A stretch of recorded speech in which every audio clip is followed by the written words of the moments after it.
Hello and welcome. This is AIL TV, and this is a man called Jay. We have been doing a series of programs on Ethiopia Tigray conflict.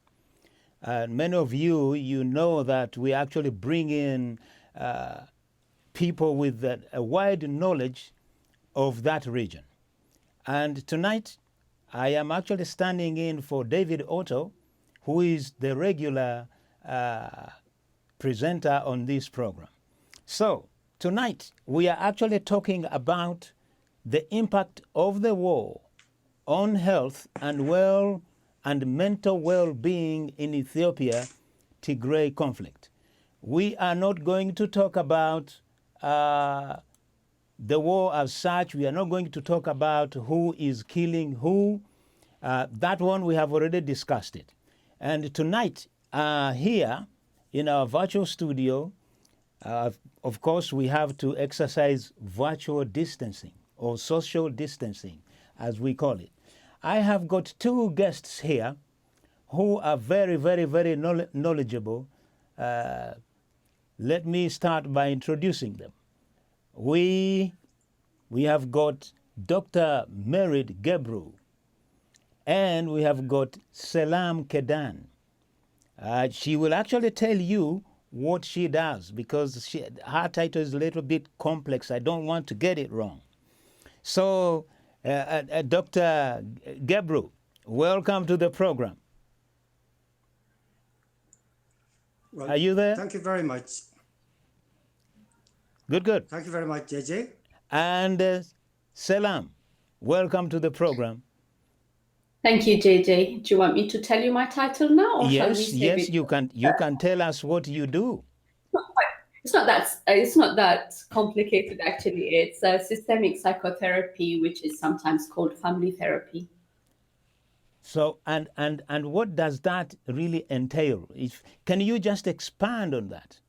Yeah, sure. It's a form of psychotherapy that deals with more than the individual. So it deals with families, with wider systems. So it's psychotherapy. Tonight, what are you going to bring on the table? Because we understand, as the title implies, Ethiopia seems to be, Ethiopian government forces seems to employ this tactic of hunger. And we are going to play a video clip, actually, which will give our viewers an in-depth of what we are talking about. But they seem to be using hunger as a weapon of war. What do you, Dr. Gebru, what is your take on that? Well, war is a very unreasonable, undesirable human exercise, driven by hatred and supremacy. And while, the usage of this in this particular setting needs to be confirmed by independent investigators, but on the whole, when communities go into war, every weapon is on the table, but it would be one of the saddest and the most devastating weapon to use and the most silent one to use. Okay, so this is basically, in a few moments, before we proceed to the program, we are going to play you a clip from The Economist. The Economist magazine, you know what it is. This is not fabricated information, but right now, let us go and play the clip so that you get to hear what is happening in Ethiopia. This is very recent. Ethiopia has suffered famines in the past. Many foreigners know this. In 1985, about 1/3 of the world's population watched a pop concert to raise money for starving Ethiopians. What is less well understood is that poor harvests lead to famine only when malign rulers allow it. It was not the weather that killed perhaps 1 million people in 1983 to 95. It was the policies of a Marxist dictator, Mengistu Haile Mariam, who forced peasants at gunpoint onto collective farms. Mengistu also tried to crush an insurgency in the northern region of Tigray by burning crops, destroying grain stores, and slaughtering livestock. When the head of his own government's humanitarian agency begged him for cash to feed the starving, he dismissed him with a memorably callous phrase, "Don't let these petty human problems consume you." Things were supposed to be different under Abiy Ahmed, the Ethiopian Prime Minister who was hailed as a reformer when he took charge in 2018 and who won the Nobel Peace Prize the following year. Yet once again it looks as if hunger is being used as a weapon in Africa's second most populous nation. And once again the scene of the horror is Tigray. Since fighting broke out in November between federal forces and those of Tigray's rebellious former ruling party, perhaps 2 million out of 6 million Tigrayans are thought to have fled their homes. Many could now starve because the government has let so little food into the region. Aid agencies guess that between 2 million and 4.5 million people need urgent assistance. They cannot be more precise because the phone networks are down and the government has barred reporters from entering Tigray. The few who make it in return with horrifying accounts of ethnic killings, mass rapes, and starvation. Plenty of food is available. Charities and UN agencies have been trying to get supplies through for months, but Ethiopia's Orwellian Ministry of Peace has sent them on a paper chase for permits. For more than 2 months, there has been essentially no access to Tigray, says Mark Lowcock, the UN's humanitarian chief. There are 450 tons of supplies we've been trying to get in that are stuck. On those occasions when the federal government grants permission for an aid lorry to pass, it is typically stopped en route by regional governments, which insist that they too need to give permission, or halted by troops inside Tigray. Meanwhile, there are credible reports of government forces or their allies killing livestock and burning crops. If true, both the perpetrators and those who gave the orders are guilty of war crimes. Abiy insists that his troops are respecting humanitarian law. The conflict is not a civil war, but a mere police action, he claims. His government claims that restrictions on aid workers are for their own safety. Few believe him. Moreover, many observers fear that the fighting has grown too complex for the government to control. Troops from neighboring Eritrea have joined the fray, as have militias from a rival ethnic group, the Amharas. Outsiders should press all parties to let civilians eat.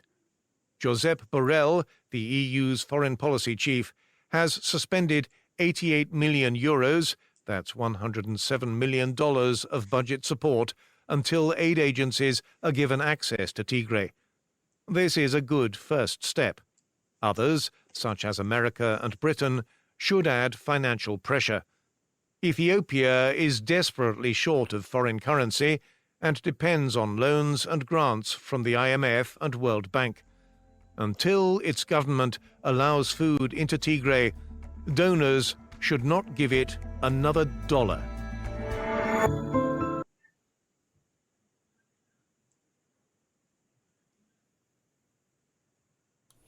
So now, viewers, I'm sure you have heard what the voice or the podcast is saying. So let me start with you, Selam. You know, the impact of this war, as we can see that there are millions and millions of people starving, and also there is no medical services, no sanitation. Give us your brief account and what you think, what it does to these people. It's actually as devastating as it sounds. Actually, the dramatic rate at which people have become refugees in neighboring Sudan, the dramatic rate at which 100,000 Eritrean refugees from neighboring Eritrea, where I'm from, have been sheltering in Tigray, have become destitute. 2 refugee camps have been burnt down, and 2 million civilians have been dislocated and are now dependent on aid for their sustenance. And as you've heard in the podcast, this is not because there is actually shortage of food aid.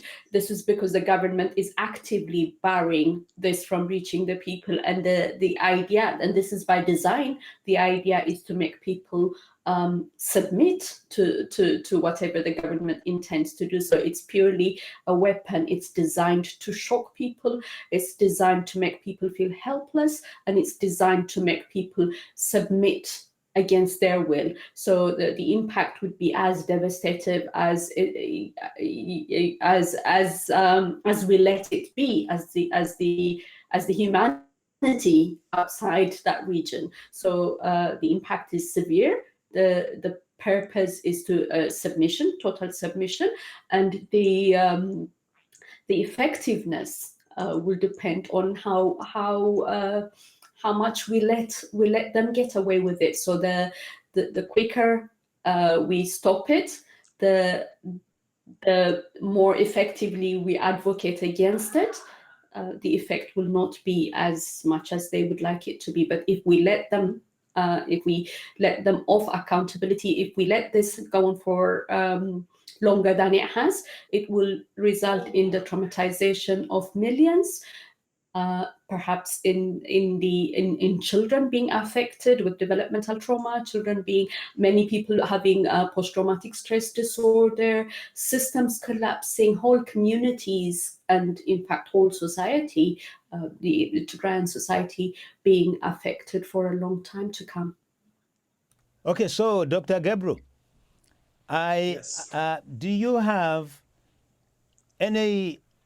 anything that you want to put to Selam? Because you guys, you are from that area.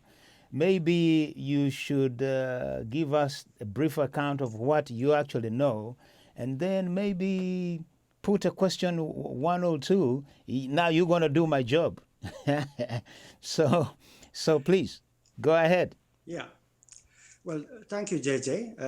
I think this is an important subject. A lot of the times, people, when they think of war, they don't think about the multiple impacts of war on various aspects of that community or country. And looking at the subject of health, actually, in terms of war, is very important because it includes most of the damages that can be seen within the affected areas. Now, we have to remember that war is a man-made public health problem. And people enter into it usually by choice. So what it means is if it's a #1 public health problem, it can be preventable.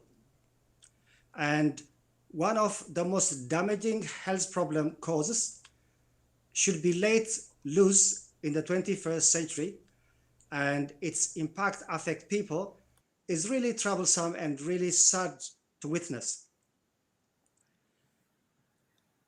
When a war comes, it's not only a hellish experience, but there is also a tsunami that follows it. And the tsunami can last for years.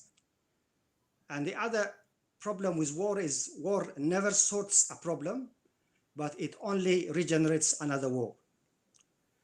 So what are the impacts of war on health? A lot of the times when we understand health, it's not the absence of disease. Actually, it's about the focus is on well-being and it's not on absence of disease. So the way health is defined is someone is healthy when he is spiritually healthy, mentally healthy, physically healthy, emotionally healthy, and lives in a healthy environment and social environment economic and political environment. So in other words, all of these factors would also impact health. And the sad thing is that war actually affects all of these things, and hence why it is called a public health problem #1 in the world. So it's very important to understand the impact of war on health so people would not belittle it and easily be tempted to go into it. I think if there is a prayer to pray and to say, lead me not to temptation, which a lot of politicians and a lot of leaders and groups, maybe forget to pray that prayer, is a very relevant prayer. So what I wanted Selam for us to do is maybe, as a systemic therapist, because war starts in the mind and it starts with head. So something has gone in the head for people to go into war.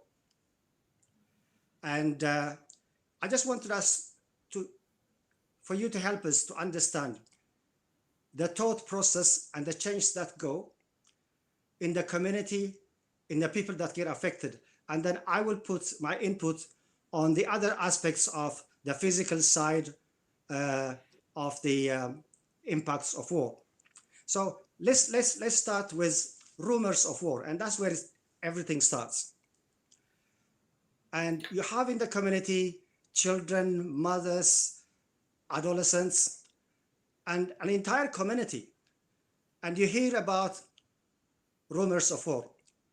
For a fact, I know when COVID war was approaching, the global countries, I think a lot of people were affected before actually COVID reached the specific country. Just the horror about COVID, the news about what it can do was making people to panic, to have anxiety, and literally freeze them. And also preparing them for the damage that COVID can do, because people in those situations, their immunity can be depressed. So I just want you to take us as a systemic therapist, what goes on in the minds of people, because that is when the damage of war happens in a community. So what happens as this rumor of war comes?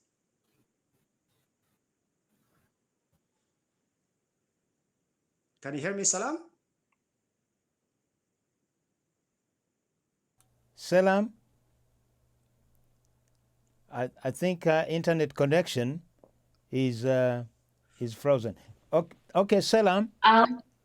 Yeah, I'll start by responding to some of the issues that he raised that are Dr. Gebru raised that are quite pertinent, and that's he raised a very interesting point, actually, starting with how do we as humanity make war possible? Why is it still happening? And he mentioned hatred.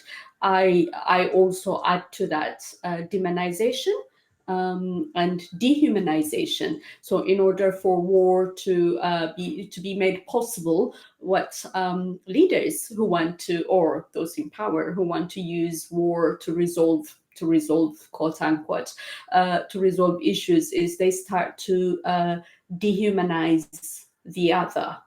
So you could hear it in official language, you could hear it in unofficial language as well, where groups of people began to be dehumanized, and that, if I can be quite specific, in this case, we heard the word junta being introduced in Ethiopia. Earlier, before that, it was things like cALLED, referring to people as hyenas instead of human beings. So this is what in the last 2 years that has made it possible for people to think of the other as less than them, less humans, less humans. It looks like we are having a connection. Yeah, challenge with the connection. So, Dr. Gebru, you as a doctor, you treat all kinds of diseases and stuff like this. But this one here in Africa, say for example, if the reports are saying that Abiy is using hunger as a weapon of war, but long time before, Ethiopia has been suffering because of hunger. You know, it has been that way for many years. And do you think that there has been sufficient enough medical services in Ethiopia? So now COVID-19 has made it even worse. The war has made it so unbearable. So from here, what is there to be done, or what can the international community or in African community at large, what can they do to help with the people of Ethiopia right now? Well, I think you've asked a very broad question, but to break it down, because I'm a health professional, so to bring it to health, now this is a very worrying time for the whole world, because we have been engulfed by COVID-19. And to add to this, in that part of the world, in Ethiopia, there has been a locust invasion, another war. And yes, as you quite rightly said, even though Ethiopia has been trying to improve its ability to contain famine, nevertheless, a significant proportion of the population are known to have food insecurity problems and needing external aids.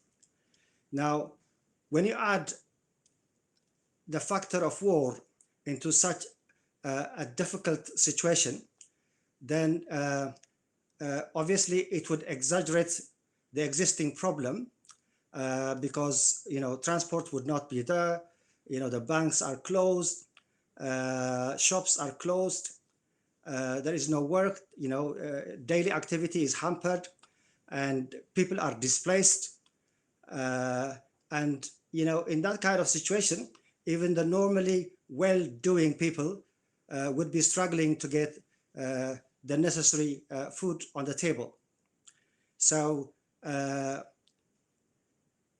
is the ugly part of war, is that it exaggerates the existing problem and make it from bad to worse.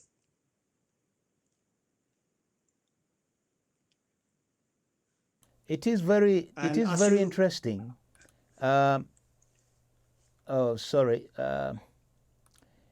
It is very interesting to see, while listening actually to that clip, yeah, former presidents have denied the actions that they carry out.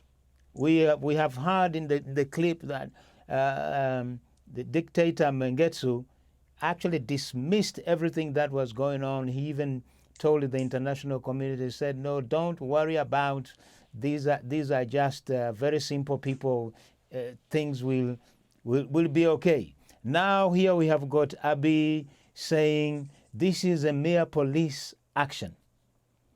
So I know we are bringing politics into it, because anyway, the whole situation is actually derived from internal conflicts and politics.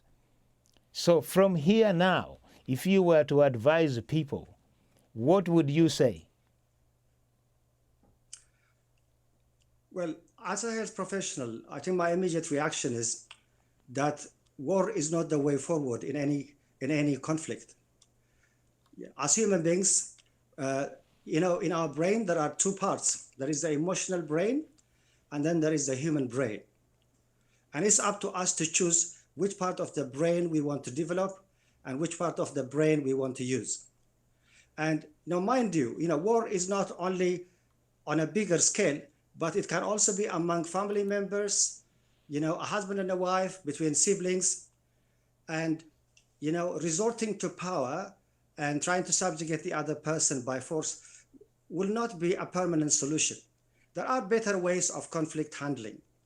And this aspect of science has been well developed in the world. There are a lot of experts on conflict handling.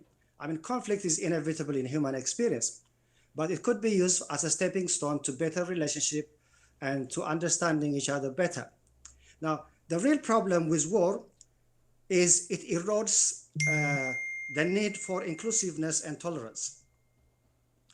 And this is very important in communities that try to live together in a very healthy manner. And then when you have an oppressive and discriminating kind of system working together, having solidarity, this would have a huge psychological and practical effect on other people. So it's very important that inclusiveness and tolerance is given priority. And also, as Salam was saying earlier on, I think a lot of demonization is very counterproductive in communities. And the ability to see the good in other people is what makes us to live together. There is a saying that says, if you look carefully, there is enough bad in a good person and enough good in a bad person. So it's about what you want to look at. So in a country like Ethiopia, where you have a mosaic of people and cultures, and where the numbers of the various ethnic groups in terms of percentage is quite variable, the only way forward is for each to respect the other and, you know, try to find a common way of existence in everyone's interest. So, you know, my personal opinion as a doctor is that war is very counterproductive to communities in many ways. And it's not about, you know, the hellish experience that happens in the battlefield, where people die and some people would be disabled, you know, permanently. And there will be a huge destruction of communities and, you know, even cultural areas like we have seen in Tigray, mosques, monumental mosques, and, you know, some churches have been affected. And it just brings destitution to the whole area. And the impact is so much, you know, any reasonable person should be able to ask, you know, why? And in a time of war or in any conflict, there is a need for mediators, for people with a higher conscience to say, you know, come on, calm down. You know, in a time of intoxication, a person would not even know that the person he's killing is his own brother because he's intoxicated. So there is no point in talking to a person who is intoxicated because he has no control of himself. So the first thing that you need is there is a need to detox the communities. With so much hatred going on and the war comes all the way from the battlefield to media, it is not helping and it's not paving the way for these warring communities to be able to live in a brotherly or in a family atmosphere. So, you know, the longer war stays, the more devastating the consequences and the more expensive it will be to rehabilitate and try to have the same community again. Like COVID, JJ, has affected us so much. We don't know what life is going to be afterwards. So when we talk about war, that is almost 10 times more the impact of it. So the question is, if we allow a war like this to happen, and Ethiopia has had this experience so many times, you know, would we ever have, you know, the kind of existence that we want to have as Ethiopians? So let me put this to you. I am sure there are plenty of doctors from Ethiopians and all kinds of medical fields. Is there an organization here in the diaspora which is actually trying to pressurize either the international community or formed a group to help those down there who are actually going through this problem?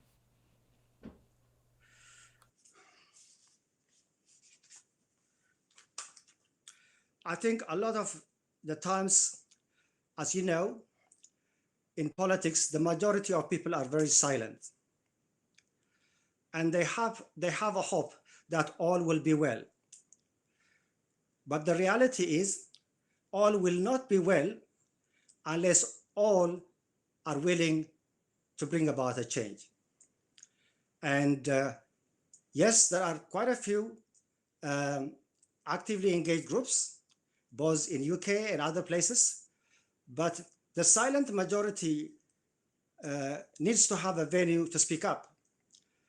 The silent majority of the wonderful Ethiopian people, I think, encourage a harmonious existence, because Ethiopia is such a beautiful country, a mosaic of beautiful people, and cultures, and a harmonious existence of various religions, for a very, very long time. So it can be a very prime example to the rest of the world if it knows how to find its way forward past these obstacles.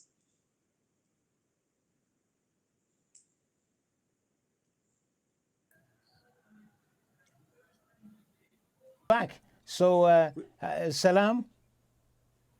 Yes, I'm really sorry. My connection was really No, poor. okay. No. So this is actually very good. So we let us carry on. Dr. Merid was actually putting some.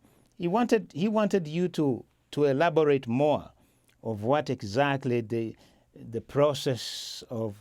So, for example, if we were to heal these people, what is there to be done? Is that correct, Dr. Gebru? Yes, but I think maybe, as a psychotherapist, she could also help us to understand not only when the rumors of war come, but when the actual war comes, and the communities are affected, and they are in a kind of fight or flight mood, it would be interesting to see, what happens in the mind of the communities, Salam. Right. Okay. That's a very good way into it. Actually, one of the most significant implications of war is trauma or traumatic stress or post-traumatic stress, as we will call it after the event, but currently it will be traumatic stress. And it is a situation of where so in our human brain has got this capacity to process information, and what differentiates as human beings from other animals is the fact that we've got this frontal lobe, the front part of our brain, which is the specialist department for processing information, and that part of our brain gets switched off because when we're in a fight or flight mode, we think from the back of our brain, which is the parts of the brain that we share with all other animals, which doesn't have logic, doesn't have information processing cognitive capacity. So it diminishes all of that war and the trauma and that kind of that shock, that fear, that sense of helplessness. What it does is it makes people prime for fight or for a flight or for hide. So that means that people are not using their full capacity as human beings to think about the future, to think about the best outcomes, to think about all sorts of things that we as we people who don't have to worry about safety and protection and that sort of thing have to think about. So that's the prime impact of trauma and traumatic stress. So that's on the individual. And then on groups of people, it diminishes their capacity to support each other, to trust others, to generate lots and lots of solution for their problems. So because they're all working from a capacity, a diminished capacity of the brain, if you like. So from the part of the brain that we share with animals, and particularly even with like smaller animals like the reptiles. So human beings are not acting and reacting as human beings, but maybe as as animals who are preoccupied about their safety, and it's always about danger. So they become specialists of avoiding danger rather than developing, rather than learning, rather than planning for the future, rather than admiring beauty, thinking about innovation. So things like that become so diminished.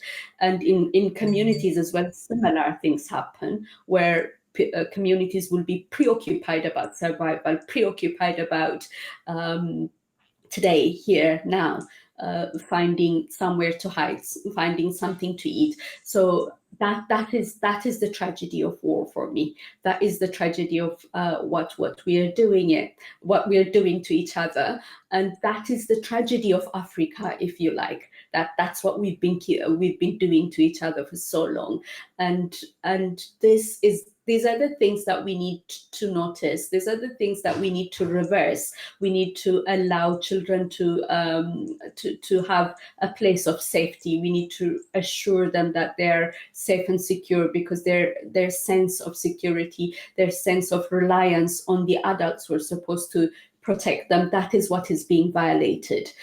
We've got to the community responsibility, the responsibility of one to the other.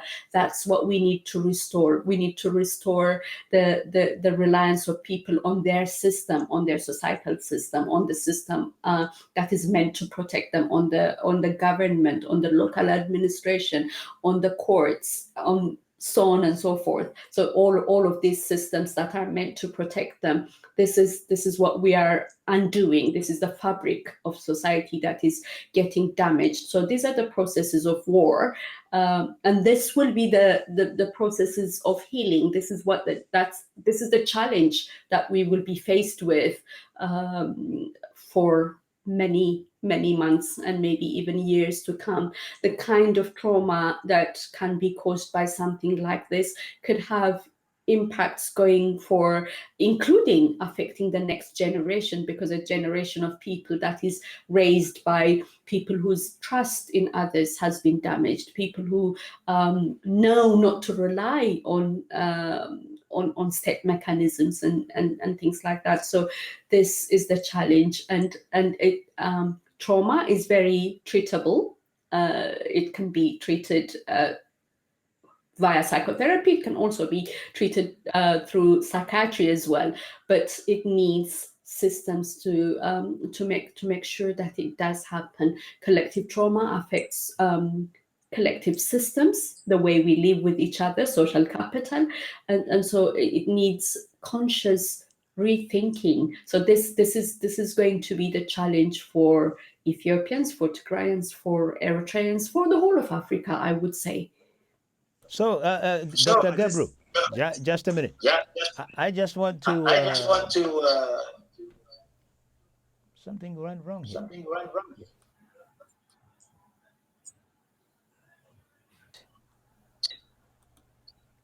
Right. Let me rectify this. Okay. I'm sure you can, Dr. Gebru, I'm sure you can hear me. So, as we have heard in the clip there from The Economist, how the aid is being shortened, is completely withdrawn. So how are these people in Ethiopia from Tigray, how are they going to survive? I think it's a very dire situation that requires the attention of the whole world. Because when people die because of shelling and bombing or drones, people would know.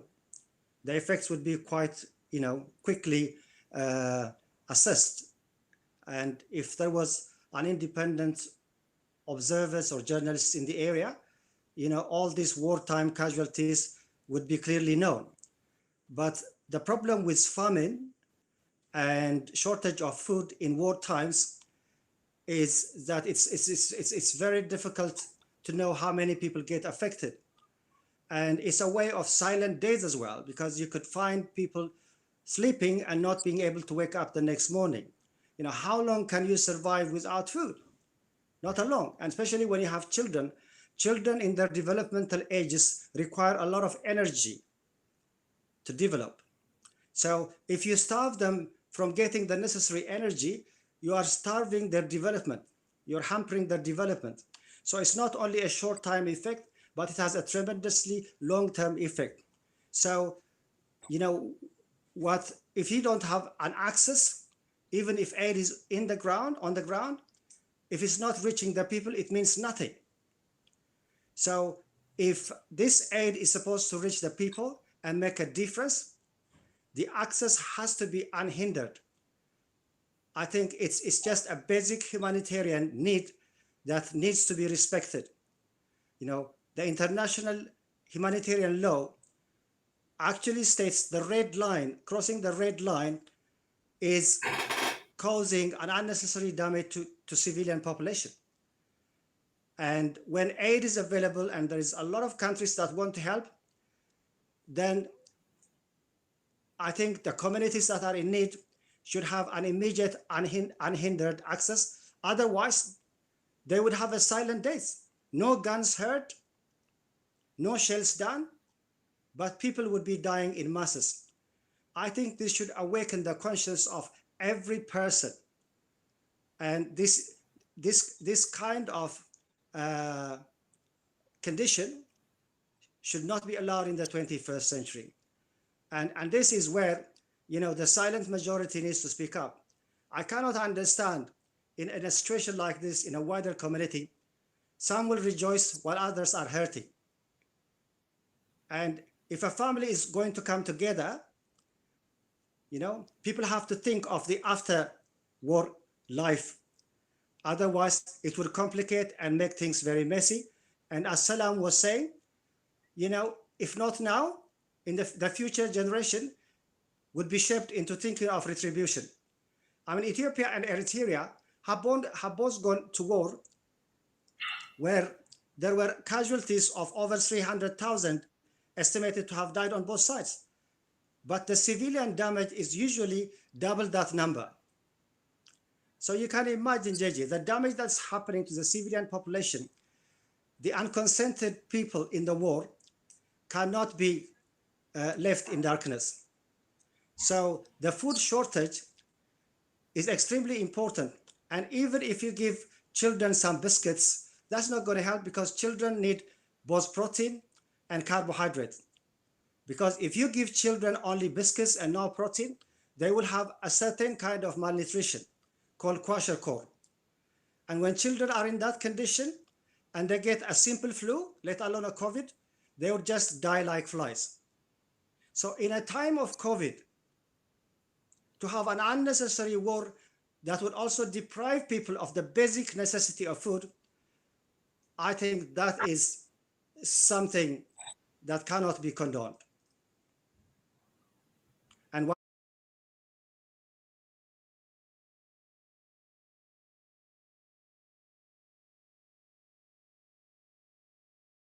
the majority of the people in the world are becoming aware of this imminent danger that would make a lot of people die in masses without any gun needing to be shot, or no shelling, no drones. It's a silent war. It's a silent war, but now here is the question. Why are these things, why is this situation keep happening? Because I just want to swing the thinking a little bit, because we know Ethiopia has been in so many catastrophic events. If it is not war, then you will have drought.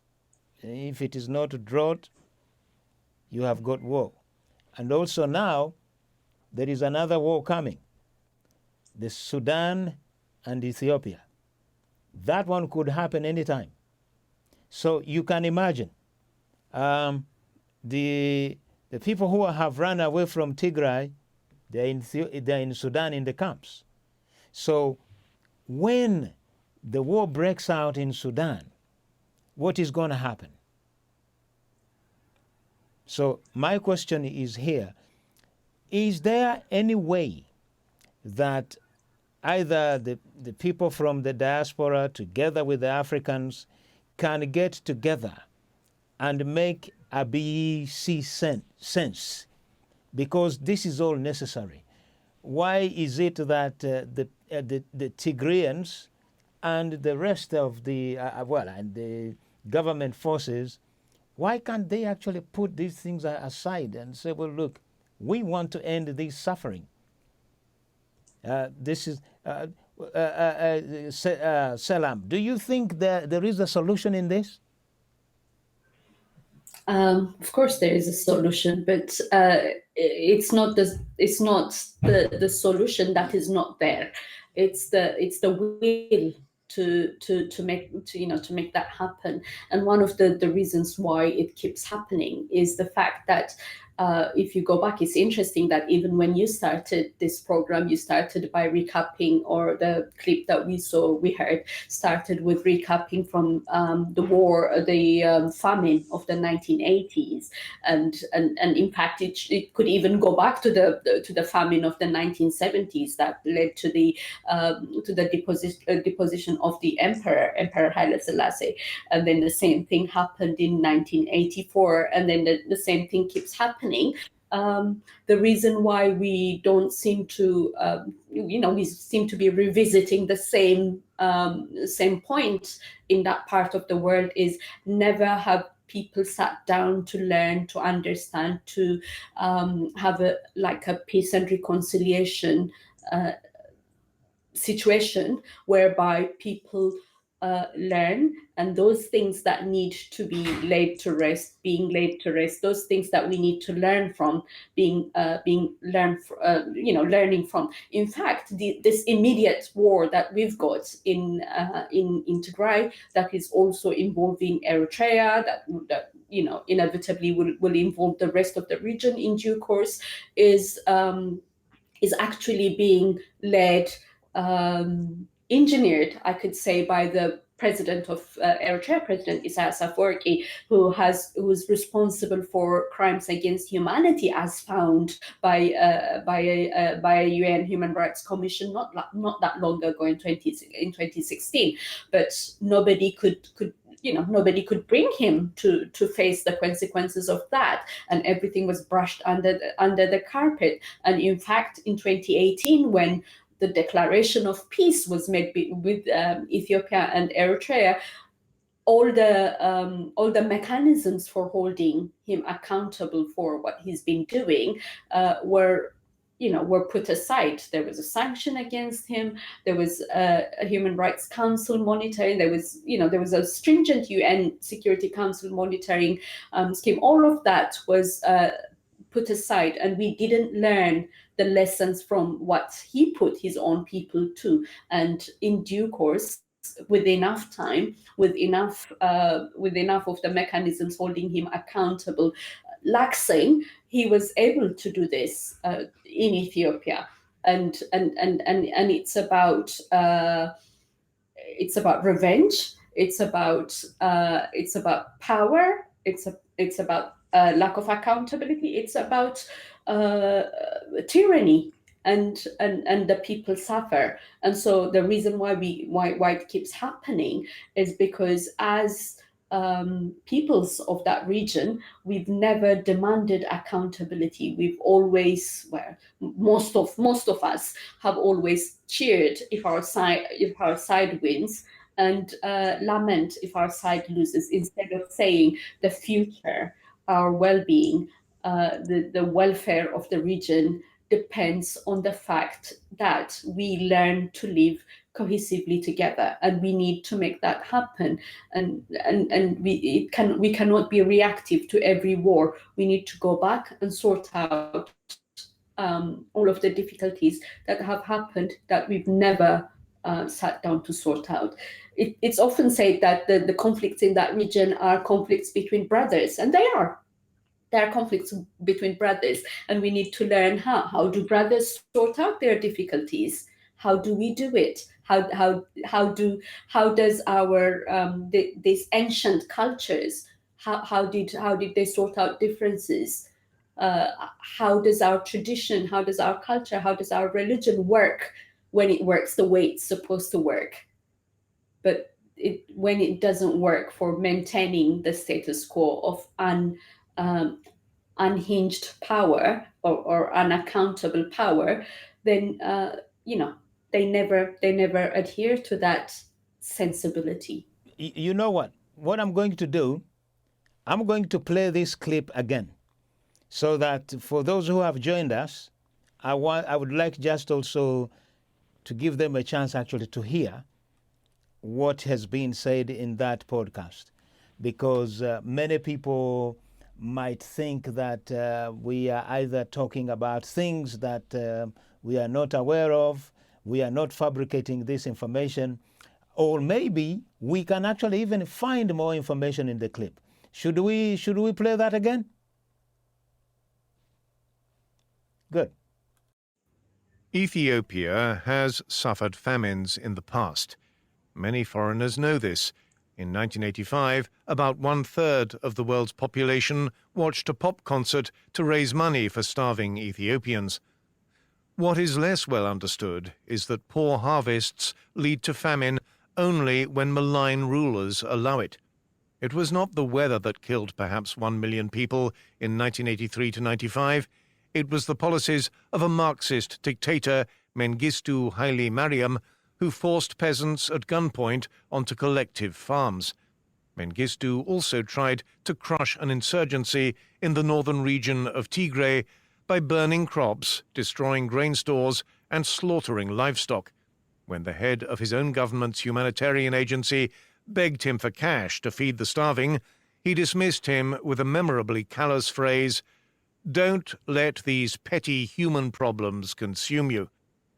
Things were supposed to be different under Abiy Ahmed, the Ethiopian Prime Minister who was hailed as a reformer when he took charge in 2018 and who won the Nobel Peace Prize the following year. Yet once again it looks as if hunger is being used as a weapon in Africa's second most populous nation. And once again the scene of the horror is Tigray. Since fighting broke out in November between federal forces and those of Tigray's rebellious former ruling party, perhaps 2 million out of 6 million Tigrayans are thought to have fled their homes. Many could now starve because the government has let so little food into the region. Aid agencies guess that between 2 million and 4.5 million people need urgent assistance. They cannot be more precise because the phone networks are down and the government has barred reporters from entering Tigray. The few who make it in return with horrifying accounts of ethnic killings, mass rapes, and starvation. Plenty of food is available. Charities and UN agencies have been trying to get supplies through for months. But Ethiopia's Orwellian Ministry of Peace has sent them on a paper chase for permits. For more than 2 months, there has been essentially no access to Tigray, says Mark Lowcock, the UN's humanitarian chief. There are 450 tons of supplies we've been trying to get in that are stuck. On those occasions when the federal government grants permission for an aid lorry to pass, it is typically stopped en route by regional governments, which insist that they too need to give permission, or halted by troops inside Tigray. Meanwhile, there are credible reports of government forces or their allies killing livestock and burning crops. If true, both the perpetrators and those who gave the orders are guilty of war crimes. Abiy insists that his troops are respecting humanitarian law. The conflict is not a civil war, but a mere police action, he claims. His government claims that restrictions on aid workers are for their own safety. Few believe him. Moreover, many observers fear that the fighting has grown too complex for the government to control. Troops from neighboring Eritrea have joined the fray, as have militias from a rival ethnic group, the Amharas. Outsiders should press all parties to let civilians eat. Josep Borrell, the EU's foreign policy chief, has suspended 88 million euros, that's $107 million of budget support, until aid agencies are given access to Tigray. This is a good first step. Others, such as America and Britain, should add financial pressure. Ethiopia is desperately short of foreign currency and depends on loans and grants from the IMF and World Bank. Until its government allows food into Tigray, donors should not give it another dollar.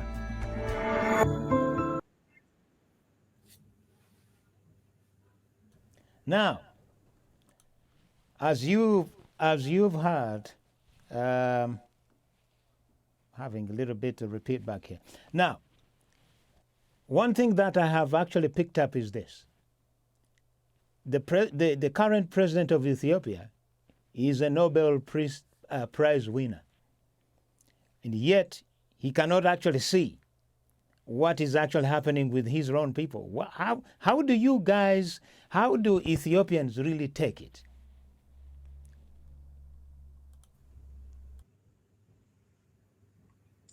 Well, I think every person is responsible for their own actions.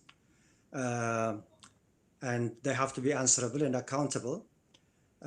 Yes, I do remember when he collected the Nobel Peace Prize, he described war from the battlefield view as a hell, a summation of hell for all involved. Now, mind the words, it's hell and it leaves no one. It's for all involved.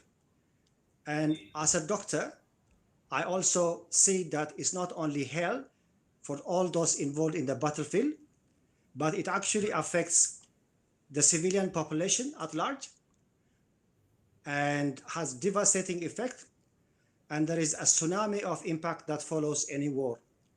And as you said it earlier on, it takes a longer time to recover after every war. The rehabilitation is very long, both in terms of structure, economy, but much more in what has been done to the dignity of people and to the psychological makeup of people, for them to accept that inclusiveness once again, and to erode the impact of demonization.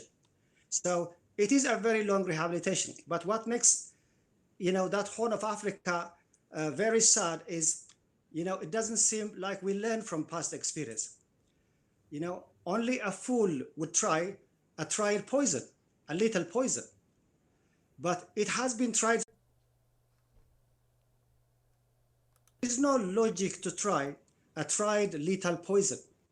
And specifically on Tigray, this is the third time that war has been inflicted on this community, starting from the time of his emperor, and then the Derg, and then now. And then in between was the war with Eritrea, where over, over $1 million a day was being spent on both sides of the countries. Now, countries who have not even managed to meet the basic needs of their people, so that children and people can eat 3 meals a day, or even 1 or 2 meals a day, that is the kind of expenditure that war demands. So I think peace is something we all have to inherit in our mind. A peaceful person is the best gift that anyone can be, because if you have two people who do not have peace, then war can come very easily. But at least if one of them has a peaceful mind, then a negotiator, a mediator would find it easy to bring the other one to peace. So I think in general in Africa, war should not be taken as an easy option to resolve problems. There is a much better and a cheaper way. Like we say, prevention is better than cure. Well, it works in societal problems as well. We have not learned from past experience on how we can prevent future wars. And we'll keep on making the same mistakes. And I'm afraid we are locked in that cycle of devastation.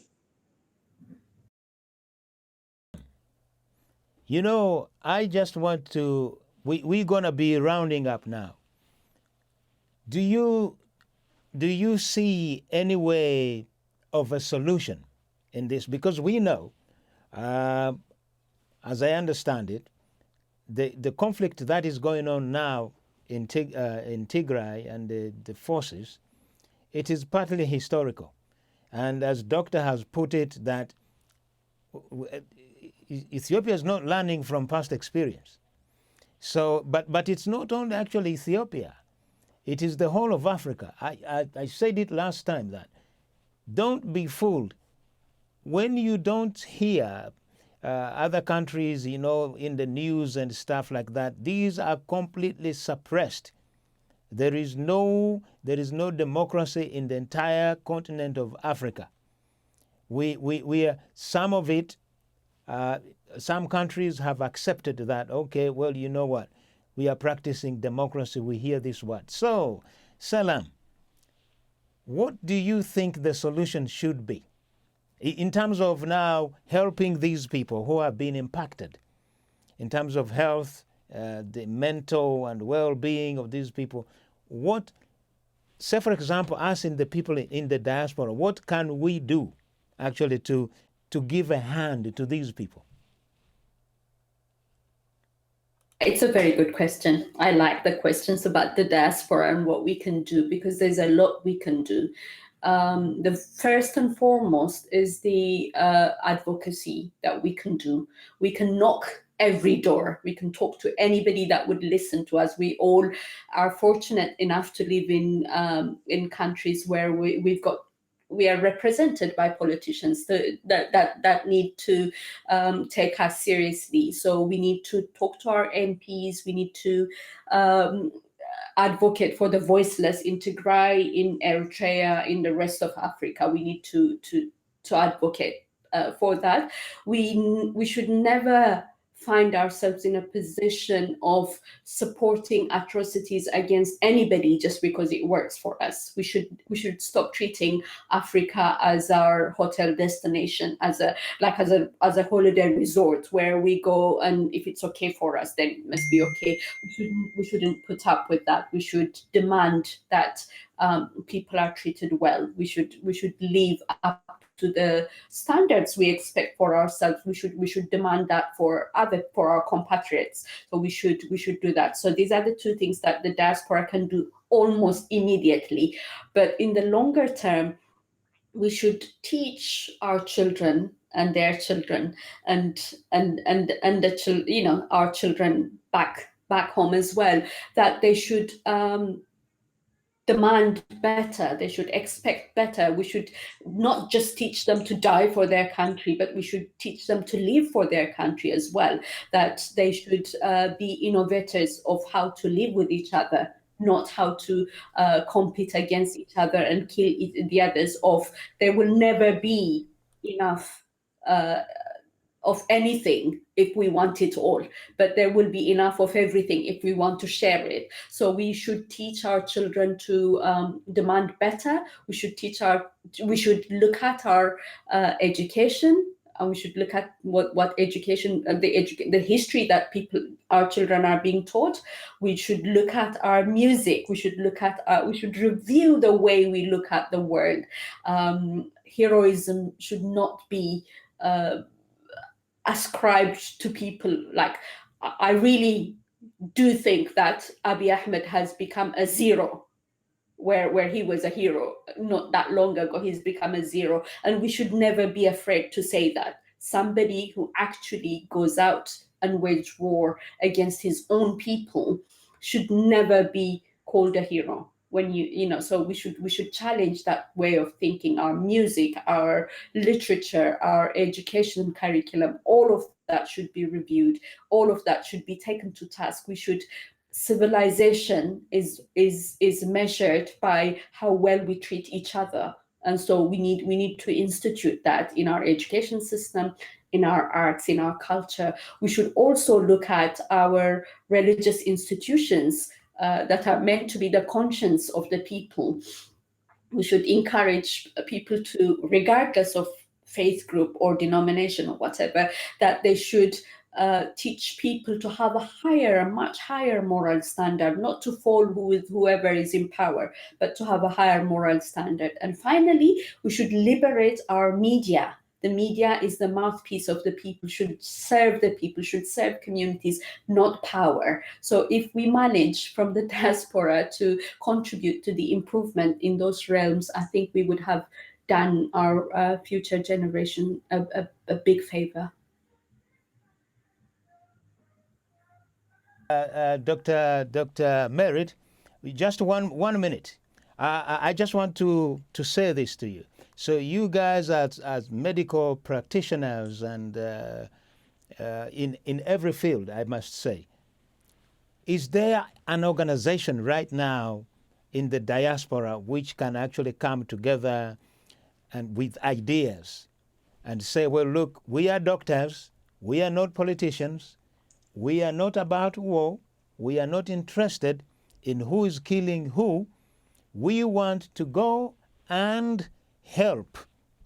We want to go and help because we have got that expertise. We are here in the diaspora, we are doctors, we are helping others while our own dying.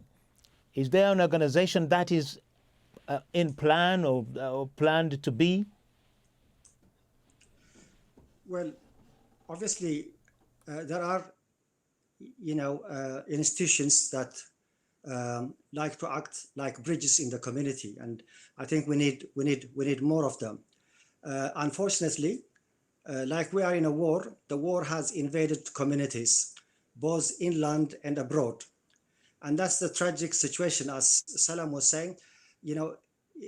In times of traumatic experience, people need to have a cushion or a support network. And religion and also tradition used to be, some of the comfort zones where people come to heal from whatever traumatic experience they go through. But unfortunately, what we're seeing now is because of the media war, all of these supporting structures are affected. And it is sad.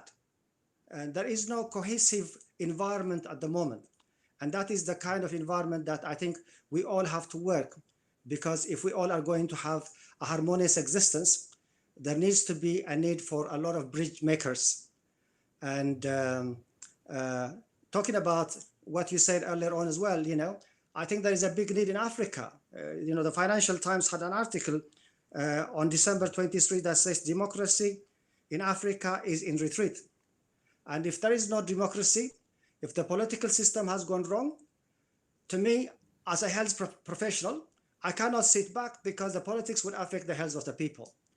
And at this point in time, I see a political decision that has been made is affecting an entire people of 6 million people that are not only internally displaced, but are in the imminent danger of famine and starvation. To me, as a health professional, I have a priority, and I think the whole world needs to voice it. This imminent, starvation should not be allowed to have its full course, and we will hear about many dead bodies in their own homes. Thank you very much. Now and thank you very much for attending. But next time, we want to expand this discussion, and maybe my presenter David Otto will be back then, because I'm just standing in, and we could not actually suspend the program. But I like the idea. We want to continue talking about health and mental well-being, not only in Ethiopia, but in the whole of Africa. Many people, actually, they are really traumatized. I can tell you, there are refugee camps dotted all over East Africa. You see, people here are complaining about refugees coming to Britain and stuff. That is really nothing. Uganda has got about 1.4 million, one of the camps, 1.4 million refugees. Kenya has got about 1.5 million refugees. So, and all these people really, sometimes they have just to leave.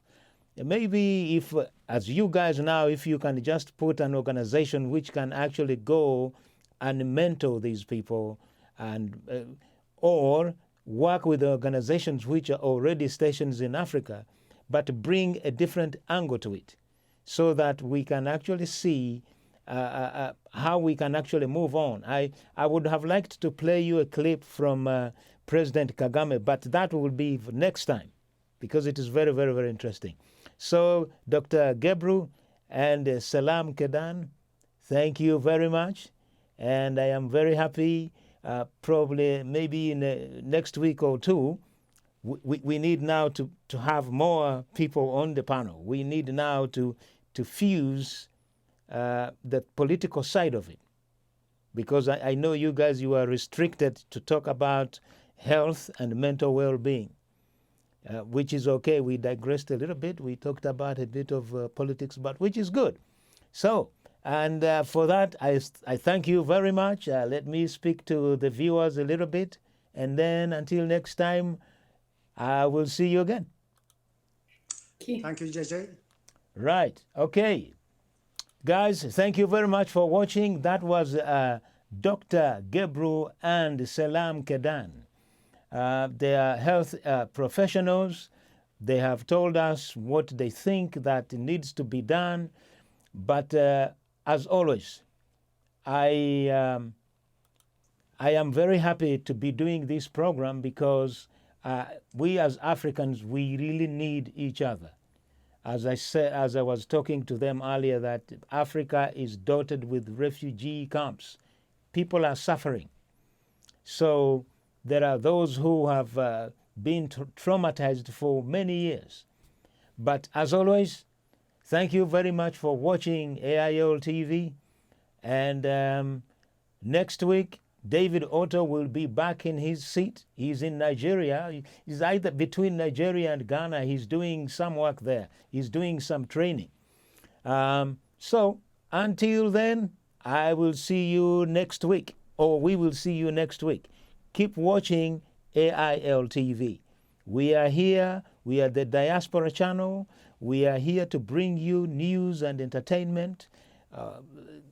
Basically, we've got everything worked out together. But before I go, I have created a GoFundMe page. With GoFundMe page, you can go on that page, donate as little or as much as you can. We want to increase the level of how we make our programs. We want to increase the level of reporting. We have to deal with people in Africa, journalists in Africa, giving us information every day. We have already started. We are getting information every day, on, whether it is from business, politics, and stuff like that. But we need to have our own connections so that we get this information to you fresh. We don't want second-hand information. And on that note, I must say ciao. I will see you next week.